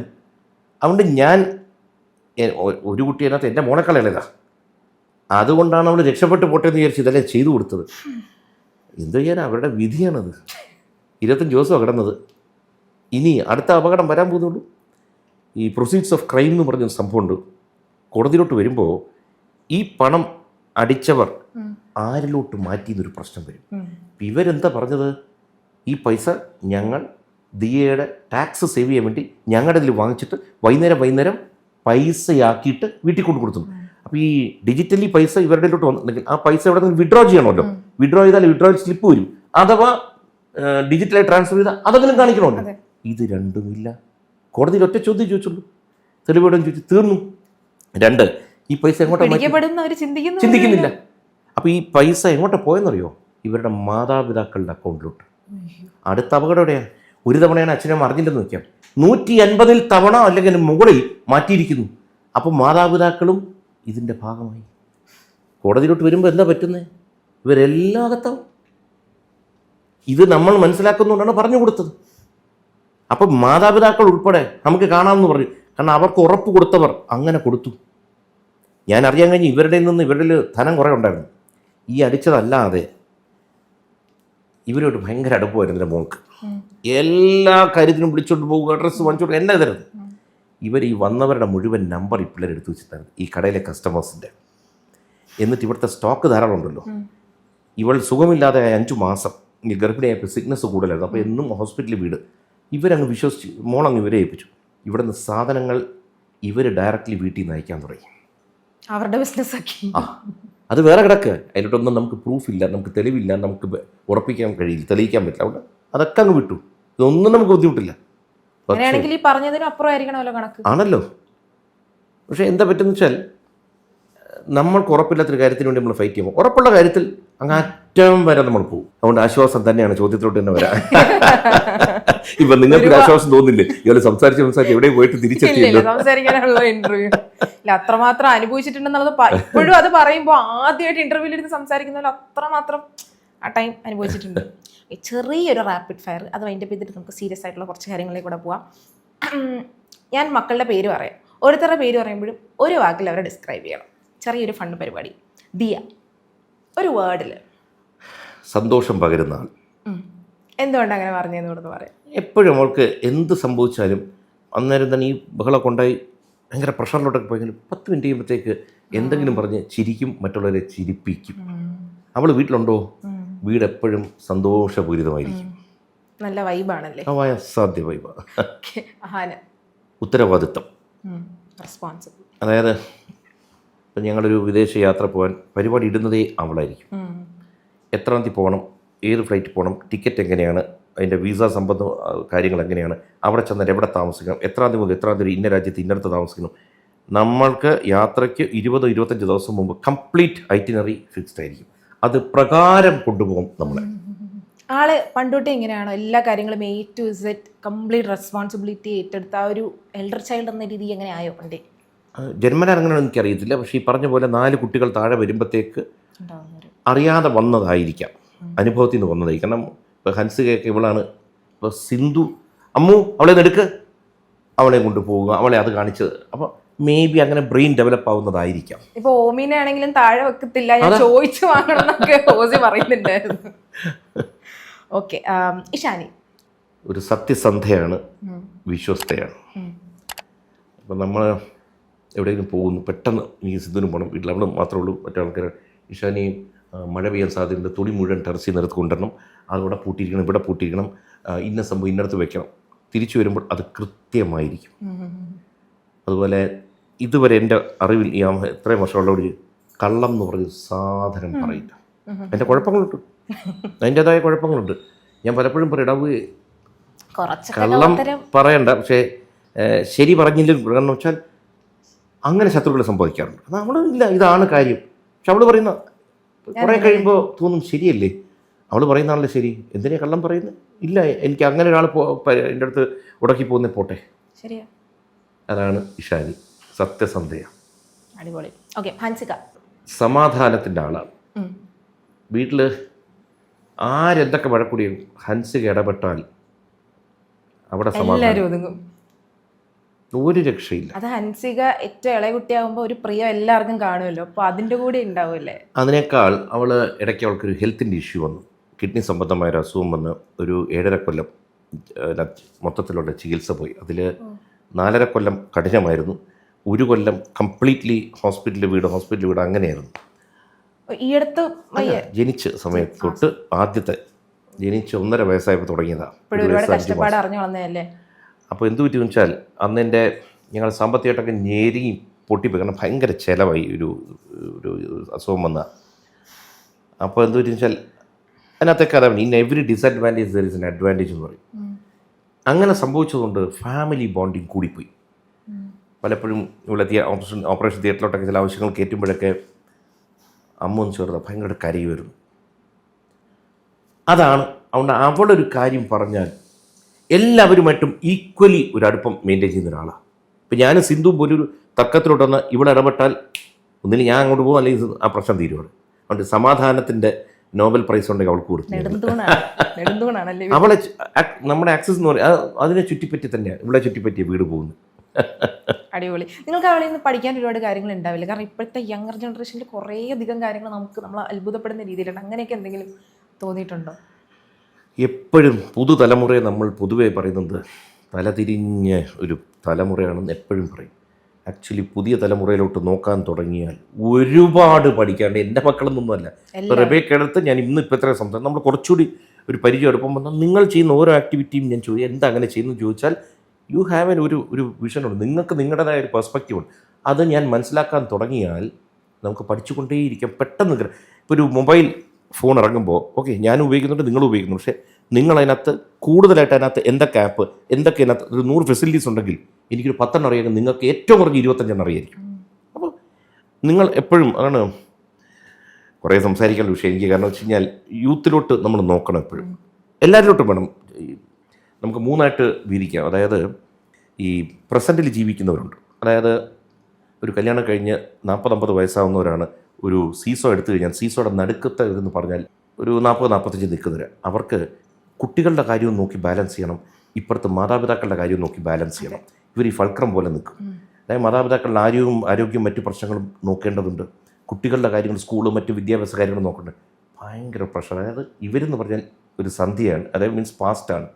പ്രസൻറ്റ് എന്ന് പറയുന്നത് ഈ 40-45 നിൽക്കുന്നവർ, മറ്റേത് ഫ്യൂച്ചറാണ്. ഈ പാസ്റ്റിനെയും ഫ്യൂച്ചറിനെയും ബാലൻസ് ചെയ്ത് കൊണ്ടുകൊണ്ട് പ്രസൻറ്റ് ഉണ്ട്. അപ്പോൾ ഞാൻ അത്ര ഒരു ഫീൽഡ് കടന്നു വന്നത്. അതുകൊണ്ട് ഞാൻ എപ്പോഴും പറയും ഫ്യൂച്ചറിനെ നമ്മൾ അസാമാന്യമായിട്ട് പ്രൊട്ടക്റ്റ് ചെയ്യണം. എന്നാൽ അവരാണ് ഈ ഭൂമിയും ഈ രാജ്യത്തിനെയും എല്ലാത്തിനെയും നയിച്ചു കൊണ്ടുപോകേണ്ടത്. സോ എക്സലൻറ്റ് യൂത്താണ് ഇന്ന് ഭാരതത്തിലുള്ളത്, എക്സലൻറ്റ്. കുറ്റം പറയുന്നവർ പറഞ്ഞോട്ടെ, എന്നെ സംബന്ധിച്ചിടത്തോളം ഞാൻ അവരിൽ നിന്നാണ് എനിക്ക് കൂടുതൽ പഠിക്കണം. ഓഫ്കോഴ്സ് അനുഭവ സമ്പത്ത് പ്രായമുള്ളവരിൽ നിന്ന് എടുക്കാമെങ്കിലും പുത്തൻ കാര്യങ്ങളിൽ അവർ വളരെ ഫാസ്റ്റാണ്. ഇന്ന് ഗാഡ്ജറ്റ്സിനകത്തുകൂടി ഇത്രയുള്ളൊരു ഫോണിനകത്തുകൂടി ലോകം മുഴുവൻ കയറുക. ഞാൻ നോക്കുന്ന ചിലപ്പോൾ ഒരു സൈഡായിരിക്കും, അതുകൊണ്ട് അൽഗോരിതം പ്രകാരം അത് മാത്രമേ എൻ്റെ ഫോണിൽ വരത്തുള്ളൂ. എനിക്ക് മറ്റു കാര്യങ്ങൾ അറിയുന്നില്ല. അത് എൻ്റെ മക്കൾ ഉൾപ്പെടെ അവരോട് ചോദിക്കുമ്പോൾ അവർ നോക്കുന്ന എൻറ്റയർലി ഡിഫറെൻ്റ് ഏരിയ. ചില സിനിമകൾ കാണുന്നു, അഡോളസൻസ് എന്നൊരു സാധനം വന്നൊരു സീരീസ്, അത് കണ്ട ചെറുപ്പക്കാർ പറയുന്നത് എന്ന് വെച്ചാൽ ഞാനൊരു അതെങ്ങനെ കണ്ടപ്പോൾ നിങ്ങൾക്ക് എന്ത് തോന്നി? അപ്പോൾ പണ്ടൊരു കാലത്തൊരു പെൺകുട്ടിയോ ആൺകുട്ടിയോ റൂമിനകത്ത് അടച്ചിരുന്ന് കഴിഞ്ഞാൽ മാതാപിതാക്കൾ കാട് കയറി ചിന്തിച്ചു പോകും, എന്തിനാണ് അവിടെ ഒറ്റയ്ക്ക് ഇരിക്കുന്നത്, എന്താണ് കാര്യം, ഒന്ന് തട്ടുമ്പോൾ. ഇപ്പം ഞാൻ ആലോചിക്കുന്നത് എൻ്റെ പിള്ളേർ ഇരിക്കാറുണ്ട്, ചിലപ്പോൾ മണിക്കൂറിലിരിക്കും, ചിലപ്പോൾ ഒരു മൊബൈലിലൊരു സംഭവം ചെയ്തുകൊണ്ടിരിക്കുകയായിരിക്കും, ചിലപ്പോൾ അവരുടെ ഫ്രണ്ട്സിനോട് സംസാരിച്ചുകൊണ്ടിരിക്കുകയായിരിക്കും, ചിലപ്പോൾ അവരുടെ പ്രൈവറ്റായ സംഭവം എന്തെങ്കിലും ഉണ്ട്. എന്തിനാണ് ഇത്രയും പറയിടാവുന്നത്? ഞാൻ എന്തിനാ ഇതിലൊക്കെ തലയിടും? അപ്പോൾ യൂത്തിനെ സംശയത്തോടെ കാണുന്നു. യൂത്ത് നമുക്കൊരു യൂത്ത് ഉണ്ടായിരുന്നു. എൻ്റെ യൂത്ത് പിടിച്ചു നിർത്തുന്നത് എൻ്റെ മക്കളെ കെട്ടിപ്പിടിച്ചാൽ തീരാവുന്ന പ്രശ്നമാണ്. അവരുടെ ഫ്രണ്ട്സും വീട്ടിൽ വരും, ഭയങ്കര രസമാണ്, എനിക്ക് വലിയ ഇഷ്ടമാണ്. നടിയെ തട്ടിക്കൊണ്ടുപോയി പീഡിപ്പിച്ച കേസിൽ നീണ്ട 8.5 കൊല്ലത്തിന് ശേഷം ഇപ്പോൾ വിധി വരാനായിട്ട് പോവാണ്. അപ്പം ചേട്ടനൊരു അച്ഛനാണ്, 4 പെൺകുട്ടികളെ വളർത്തി വലുതാക്കി. എങ്ങനെയാണ് ഈ ഒരു വിധിയെ നോക്കിക്കാണുന്നത്? അതിജീവിതയ്ക്ക് നീതി ലഭിക്കുമെന്ന് വിശ്വസിക്കുന്നുണ്ടോ? അതിജീവിതയ്ക്കെന്നല്ല, ഇതൊക്കെ നമ്മൾ അറിഞ്ഞ കേസുകളാണ്. അറിയാത്ത എത്രയോ കേസുകൾ കിടപ്പുണ്ടെന്ന് പറയും. അതുകൊണ്ട് പിന്നെ ഈ സംവിധാനങ്ങൾ മുഴുവൻ മാറേണ്ടിയിരിക്കും. ഇപ്പോൾ നമുക്കൊരു BNS കൊണ്ടുവന്നു. ഞാൻ പറഞ്ഞ പോലീസ് സ്റ്റേഷൻ്റെ കെട്ടിടം തൊട്ട് മാറണം. ഏത് സമയത്തും ഏതൊരാൾക്കത് ആൺകുട്ടി, പെൺകുട്ടി, സ്ത്രീ, പുരുഷനൊന്നും നോക്കരുത്. സ്വതന്ത്രമായി ചെന്ന് അവിടെ ചെല്ലുമ്പോൾ അവർക്ക് സമാധാനത്തിലിരുന്ന് പരാതി കൊടുക്കാനുള്ള സംവിധാനങ്ങൾ വേണം. നിങ്ങൾ സ്റ്റേഷനിൽ പോയിട്ടുണ്ടെന്ന് എനിക്കറിയത്തില്ല. ഈ മ്യൂസിയം സ്റ്റേഷനിൽ നിന്ന് കയറാൻ നോക്കുക. അത് സർക്കാരിനെ വല്ല കുറ്റം പറയുന്നത്, അവിടെ ഇരിക്കുന്ന പോലീസ് ഉദ്യോഗസ്ഥരല്ല പറയുന്നത്. ഈ സംവിധാനങ്ങൾ മുഴുവൻ മാറാൻ എന്തെങ്കിലും നിയമ നടപടി കൊണ്ടുവന്നില്ലെങ്കിൽ എങ്ങനെ കിട്ടും? കാരണം അതുപോലെ തന്നെ ശമ്പളം എന്നൊരു സാധനമുണ്ട്. പോലീസ് ഉദ്യോഗസ്ഥർക്കും മറ്റവർക്ക് നല്ല ശമ്പളം കൊടുക്കണം. എന്നിട്ട് ഇവർ കൈക്കൂലി മറ്റും വാങ്ങിക്കുകയാണെങ്കിൽ ഏറ്റവും കടുത്ത ശിക്ഷയായിരിക്കണം, ജയിലിടിഞ്ഞ വിളി വരരുത്. ഇത് കുറച്ച് സമയമെടുക്കും. ജനങ്ങളിൽ തന്നെ ഇത് വരണം. ഇത് രാഷ്ട്രീയം വെച്ച് നമ്മൾ ന്യായം പറയരുത്. ഇപ്പം ഞാനൊരു പാർട്ടിയിൽ വിശ്വസിക്കുന്നു എന്ന് പറഞ്ഞ് മറ്റൊരാൾ പറയുന്നതിനെ ബ്ലൈൻഡായിട്ട് നമ്മൾ എതിർക്കരുത്. അപ്പോൾ ഇത്തരം കാര്യങ്ങളുണ്ട്. അത് നമ്മുടെ രാജ്യം നന്നായിരിക്കും. ഇപ്പം ഞാനിപ്പോൾ BJPയിൽ വിശ്വസിക്കുന്ന ഒരാളായുണ്ട്. ഞാൻ പറയുന്നത് ഇവിടുത്തെ പോലീസ് സംവിധാനത്തിൽ അത് നിങ്ങൾ കൂടുതൽ പറയാൻ വേണ്ട. ഉത്തർപ്രദേശിൽ എന്താണെന്ന് അറിയാമോ, അല്ല ഗുജറാത്തിൽ? നമ്മളതല്ല വേണ്ടത്. അപ്പോൾ അതുകൊണ്ട് ഈ അടുത്ത കാലത്തെ 2-3 വിഷയങ്ങൾ സംസാരിക്കും. ഞാൻ പറയുന്നത് മനുഷ്യരുടെ ജീവിത നിലവാരം ഉയർത്താൻ എന്തൊക്കെ ചെയ്യാൻ പറ്റും, അതിനെപ്പറ്റി ഗൗരവമായ ചർച്ചകൾ വേണം. ഇപ്പോൾ തിരുവനന്തപുരം ഞാൻ ജീവിക്കുന്നു. ഞാൻ എപ്പോഴും പറയും, സമൂഹത്തെ 3ആയിട്ട് വീതിക്കണം. ഒരു 25 വയസ്സ് വരെയുള്ളവർ, 25 മുതൽ 45 വരെയുള്ളവർ, അല്ലെങ്കിൽ 35 മുതൽ 60 വരെയുള്ളവർ, 60-ന് ശേഷമുള്ളവർ. ഈ ഡ്രസ്സ് പോലെ വൺ സൈസ് ഫിറ്റ് ഓൾ എന്ന് പറയും, അതല്ല വേണ്ടത്. ഓരോ തരക്കാർക്ക് അനുസരിച്ചുള്ള വികസനമാണ് നമുക്ക് വേണ്ടത്. ഇപ്പോൾ ഈ ചെറുപ്പക്കാർ എന്ന് പറയുന്നവർ, യൂത്ത് എന്ന് പറഞ്ഞാൽ അവർ വൈബ്രൻ്റ് ആയിട്ടുള്ള ആൾക്കാരാണ്. അവരെ ഈ ഹാപ്പിനെസ് ഇൻഡെക്സ് എല്ലാവരും പറയില്ലേ, എങ്ങനെയാണ് ആക്കുന്നത്? ഇവിടെ എന്താണ് അവരുടെ എനർജിക്ക് അനുസരിച്ച് ഇവർ അത് തിരിച്ച് യൂട്ടിലൈസ് ചെയ്യുന്നുണ്ട്. ജോലി കഴിഞ്ഞ് അവർ പൈസ ആയിട്ട് വരുന്നു. ഈ പൈസ സ്പെൻഡ് ചെയ്യാൻ തയ്യാറാണ്. എവിടെ പോയി സ്പെൻഡ് ചെയ്യും? അതായത് നേരെ മോളിൽ പോകാം, സിനിമ കാണാൻ, ഡ്രസ്സ് വാങ്ങി, ഇതല്ല. അതുപോലെ തന്നെ കമ്മ്യൂട്ടേഷൻ എന്ന് പറഞ്ഞ സംഭവം, ജോലിക്ക് പോകുന്ന ആൾക്കാരുണ്ട്, ഡെയിലി പോയി വരുന്നത്. അവരാണ് നമ്മുടെ സാമ്പത്തിക ബാക്ക് ബോൺ എന്ന് പറയുന്നത്, ഇക്കണോമിക് ബാക്ക് ബോൺ എന്ന് പറയുന്നത്. ഇത് രാവിലെ പോകുമ്പോൾ റോഡ് മുഴുവൻ ബ്ലോക്കാണ്, പ്രഷറിലാണ് ഓഫീസിൽ ചെല്ലുന്നത്. ആ പ്രഷറിലാണ് ഓഫീസ് ജോലി തുടങ്ങുന്നത്. ഇതെല്ലാം ഞാൻ ടയർഡായിട്ട് തിരിച്ച് വീട്ടിലോട്ട് വരുന്നു. തിരിച്ചു വരുമ്പോഴും ബ്ലോക്കും പ്രശ്നങ്ങളും. ഇത് കഴിഞ്ഞ് വീടെത്തുമ്പോൾ എന്തുപറ്റി? ഈ പ്രഷർ കാണിക്കുന്ന വീട്ടിൽ ഇരിക്കുന്നിടത്ത്. പ്രായത്തിൽ ചെന്ന് ഒന്ന് റിട്ടയർഡ് ലൈഫ് ആകെ വിനോദം എന്തുവാ? TV കണ്ടുകൊണ്ടിരിക്കുക. ഫിസിക്കലി അവർ മുഴുവൻ രോഗികളായിക്കൊണ്ടിരിക്കുക. ഒരു ഉദാഹരണത്തിന് ഞാൻ പറയാം. ഇപ്പം നമുക്ക് കടപ്പുറമുണ്ട്, ശംഖുമുഖം. എപ്പോഴും പറയുന്നൊരു പ്രശ്നം എന്താണ്? ശംഖുമുഖം കടപ്പുറം തകർന്നുകൊണ്ടിരിക്കുന്നു, അത് ചെയ്യുന്നു, അടച്ചിരുന്നു. ഞാൻ പറഞ്ഞത്, എൻ്റെ ചെറുപ്പകാലത്ത് ഒരു 100-200 മീറ്റർ ഉണ്ടായിരുന്നു ശംഖുമുഖം ബീച്ച്. ഓക്കെ, ഇന്ന് എവിടെ പോയത്? കടലിലോട്ട് പോയി. കടലിൽ പോയതിനെ റീക്ലെയിം ചെയ്യാൻ പഠിക്കണം. ഇപ്പോൾ നമ്മുടെ വികസിത രാജ്യം തൊട്ടടുത്ത് ദുബായ് പോയാൽ പാം ഐലൻഡ്, അങ്ങനെ ഐലൻഡേ ഇല്ലായിരുന്നു. കടലിലെ മണ്ണിനെ കരയിലിട്ട് കരയാക്കി കരയിൽ സ്ട്രക്ചേഴ്സ് കൊണ്ടുവന്നിട്ട് ഹ്യൂജ് ഡെവലപ്മെൻറ്റ് കൊണ്ടിരുന്നു. ഇവിടെ ഇതൊരു പ്രൈവറ്റ് പ്ലെയേഴ്സ്, വലിയ കമ്പനികളുണ്ട്. ഇത് മുഴുവൻ കപ്പലല്ല, ഡ്രഡ്ജേഴ്സ് വന്നിട്ട് ഡ്രഡ്ജറിനകത്ത് തന്നെ മെഷീൻസ് വന്ന് ഈ മണലിനെ ഉണക്കി മണലിനെ തുപ്പുന്ന പോലെ ഇങ്ങനെ സ്പ്രേ ചെയ്താണ് ഇത് ഉണ്ടാക്കിയെടുക്കുന്നത്. ഇത് 10 കിലോമീറ്റർ ചുറ്റളവുള്ള ഐലൻഡ് വേണം ഉണ്ടാക്കാൻ പറ്റും. അപ്പോൾ ഇത്തരം സാധനങ്ങൾ ഡെവലപ്പ് ചെയ്യുക. കടപ്പുറത്തിനെ ഡെവലപ്പ് ചെയ്ത് കഴിഞ്ഞിട്ട് അവിടെ കംപ്ലീറ്റ് ഈ കോർണിഷസ് എന്ന് പറയും. നിങ്ങൾ മാപ്പ് അടിച്ച് നോക്കിയാൽ കാണാം എന്താണ് ഒരു കോർണിഷ് എന്ന് വെച്ചാൽ. അതായത് ആൾക്കാരുടെ ഒരു ഉത്സാഹത്തിനും മാനസിക ഉല്ലാസത്തിനുമായിട്ട് ബ്യൂട്ടിഫുള്ളായിട്ട് കംപ്ലീറ്റ്ലി ലോഞ്ച് ചെയ്ത് മരങ്ങളും ഇരിക്കാനുള്ള സംവിധാനവും, അവിടെ തന്നെ ചെറിയ ചെറിയ റെസ്റ്റോറൻറ്റ്സും ഷാക്സും മറ്റതും, സൈക്ലിംഗ് ട്രാക്ക്, വാക്കിംഗ് ട്രാക്ക്, പ്രായം ചെന്നവർക്ക് പ്രത്യേകിച്ച് ഇരിക്കാനുള്ള ഒരു കിയോസ്കുകൾ, ഇത്തരം ചെറുപ്പക്കാർക്ക്, എല്ലാ തരക്കാർക്കും വൈകുന്നേരം ആരോഗ്യപരമായ മാനസികമായിട്ടും ശരീരം ഇതിനെല്ലാം ഉള്ള ഒരു കോർണിഷ്. ഒരു ഉദാഹരണത്തിന് ഒരു 2 കിലോമീറ്റർ ലെങ്ത്തിൽ കെട്ടുക. പലയിടത്തും 10-15 കിലോമീറ്ററാണ് ചെയ്യുന്നത്. എന്നിട്ട് അവിടെ പോലും വെറുതെ കെട്ടിവെക്കലല്ല, അവിടെ നിന്ന് റവന്യൂ ജനറേറ്റ് ചെയ്യുന്ന ബിസിനസ്സുകൾ തുടങ്ങണം. അതിൽ തന്നെ കടപ്പുറം ബേസ് ചെയ്ത് അവിടുത്തെ ആൾക്കാർക്ക് 40% സംവരണം ചെയ്ത് കൊടുക്കുകയൊക്കെ നിങ്ങൾക്കായിട്ട് ഇവിടെ ചെയ്യാം. ബാക്കി ഈ ഇൻവെസ്റ്റേഴ്സിന് കൊടുക്കുക. അപ്പോൾ റവന്യൂ ജനറേറ്റ് ചെയ്യാം, സന്തോഷം ഉണ്ടാക്കാം. എല്ലാ തരക്കാർക്കും അവിടെ ചെന്ന് എൻജോയ് ചെയ്യാനുള്ള സംവിധാനം, അതായത് അമ്യൂസ്മെൻറ്റിനുള്ള സ്ഥലങ്ങൾ കെട്ടുക. ഇത് ഒരു റെപ്രസെൻറ്റേഷൻ ഞാൻ ഒരു 1.5 കൊല്ലം മുമ്പ് മന്ത്രി റിയാസ് അദ്ദേഹത്തിന് കൊടുത്തിട്ടുണ്ട്. ഞാൻ പറഞ്ഞു സ്ഥലത്തിൻ്റെ പേര് പറയുന്നില്ല, ഇതുപോലെ ഒരു സ്ഥലത്തിൻ്റെ പേര് കൊടുത്തിട്ട് ഇവിടുന്ന് ഒരു ടീമിനെ വിസിറ്റ് ചെയ്യുക, അവിടെ ചെന്ന് കണ്ട് നമുക്ക് എന്തുകൊണ്ട് ഇത് ചെയ്തുകൂടാ. ഇതും PPP മോഡലിൽ ചെയ്യാം. ഒരു വലിയൊരു കമ്പനിക്ക് കൊടുത്തു കഴിഞ്ഞിട്ട് ഇത്ര വർഷത്തേക്കാണ്, അത് വരെയുള്ള റവന്യൂ അവർക്കെടുത്ത് അതിനുശേഷം it belongs to the government. തീർന്നില്ലേ? ഇത്തരം നമുക്ക് ഓരോ മേഖലകളിൽ നമുക്ക് മാറ്റം വരുത്താം. നമുക്കിവിടെ ഈ പാർവതി പുത്തനാറ് ഇതൊക്കെ ഒഴുകുന്നു. നമ്മൾ വെനീസിലെല്ലാം പോയിട്ട് ബ്യൂട്ടിഫുൾ, എന്ത് രസം എന്ന് പറയും. അത് തന്നെ ഇവിടെ 10 വെനീസ് ഉണ്ടാക്കാം നമുക്ക്. ഇത്തരം സംഭവങ്ങളെ ഒരു 10,000 കോടി എന്നൊക്കെ പറയുന്നത് ഭാരത സർക്കാരിനൊന്നുമല്ല. പക്ഷേ നല്ല പ്രോജക്റ്റുകൾ പോകണം. ഇത് ചെയ്താൽ എന്താണ് ഗുണം? ഇതിനകത്തോട് ഒഴുകുന്ന വെള്ളം അവിടെ ചെന്ന് നിന്ന സ്മെല്ല് കൊണ്ട് നിൽക്കാൻ പറ്റില്ല. അതിശക്തമായ കോൺക്രീറ്റ് വാൾസ് ഉണ്ടാക്കുക സൈഡിൽ. എന്നിട്ട് ഇവർക്ക് എല്ലാവർക്കും മലമൂത്ര ഈ സംഭവങ്ങൾ ഈ സീവേജിന് അവരവരുടെ കോമ്പൗണ്ടിൽ തന്നെ ഇത് ചെയ്യാനുള്ള പരിപാടി ഇട്ട് കൊടുക്കുക. ഇതിനെ സൂപ്പർ നദികളാക്കുക. ഇതിനകത്തൂടി ടൂറിസം ഡെവലപ്പ് ചെയ്യാം. പല തരത്തിൽ വൈകുന്നേരങ്ങളിൽ 2 സൈഡും വാക്കിംഗ് ട്രാക്കും മറ്റേതൊക്കെ ഉണ്ടാക്കുക. ഇങ്ങനെ എന്തൊക്കെ കാര്യങ്ങൾ ചെയ്യാമെന്നറിയോ? നടക്കാനുള്ള ഫെസിലിറ്റി റോഡുകളിൽ ഫുട്പാത്തുകൾ വീതി കൂട്ടിയാൽ പബ്ലിക് ട്രാൻസ്പോർട്ട് സിസ്റ്റം പോലും ഫ്രീ ആയി തുടങ്ങും. ഒരു 3-4 കിലോമീറ്റർ നമുക്ക് നിസ്സാരമായി നടക്കാവുന്നുള്ളൂ. അപ്പോൾ ആരോഗ്യം നന്നായി, റോഡിലെ വാഹനങ്ങളുടെ എണ്ണം കുറയും. ഞാൻ ഇത്തരം എത്ര കാര്യങ്ങൾ ചെയ്യാമെന്നറിയോ? ധാരാളം കാര്യങ്ങൾ. സ്കൂളുകൾ തന്നെ ഞാൻ പറയുന്നത് പല സ്കൂളുകളും അഡ്ജസ്റ്റ്മെൻറ്റിലാണ് കെട്ടിവെക്കുന്നത്. കുട്ടികൾക്ക് കളിക്കാനോ ഓടാനോ ഒന്നും സംവിധാനമില്ല. സ്കൂളിൽ പോകുന്നു, പഠിക്കുന്നു, തിരിച്ചു വരുന്നു. ഞാൻ ഇങ്ങനെ ഓരോ വെള്ളത്തിൻ്റെ കുടിവെള്ള പ്രശ്നം, ഇതിനെല്ലാം ശാശ്വതമായ വഴികൾ കണ്ടെത്തുക. ഈ വെള്ളപ്പൊക്കം വരുന്നു, 15 മിനിറ്റ് മഴ തിരുവനന്തപുരം സിറ്റിയിൽ പെയ്ത 2-3 സ്ഥലങ്ങൾ വെള്ളക്കെട്ടിലായി. ആ വെള്ളം പോകാൻ പിന്നെ ഒരാഴ്ച എടുക്കുന്നു. എന്തുകൊണ്ട്? നമ്മുടെ കേരളത്തിൻ്റെ പ്രത്യേകത വളരെ അനുഗ്രഹീതമായ സംഭവം, ഇങ്ങനെ മലയുണ്ട്, താഴോട്ട് വരും, പിന്നെ കടല. അപ്പോൾ എന്താണെന്ന് വെച്ചാൽ നാച്ചുറലി വെള്ളം ഇവിടെ വന്നാൽ ഇത് ഒഴുകാൻ മനോഹരമായ നദികളും ലേക്കുകളും ഡാമുകളും ഉള്ളൊരു സ്ഥലമാണ്. ഇപ്പുറത്ത് കടലുമുണ്ട്. പക്ഷേ അശാസ്ത്രീയമായ കൺസ്ട്രക്ഷൻ വന്നപ്പോൾ ഈ വെള്ളം ഒഴുകാൻ വഴി കൊടുത്തില്ലെങ്കിൽ വെള്ളം അതിൻ്റെ വഴി കണ്ടെത്തും, ഇല്ലെങ്കിൽ അവിടെ കെട്ടി നിർത്തി പ്രശ്നം ഉണ്ടാക്കും വെള്ളം. ഇത് മുഴുവൻ നമ്മൾ ആലോചിക്കുക.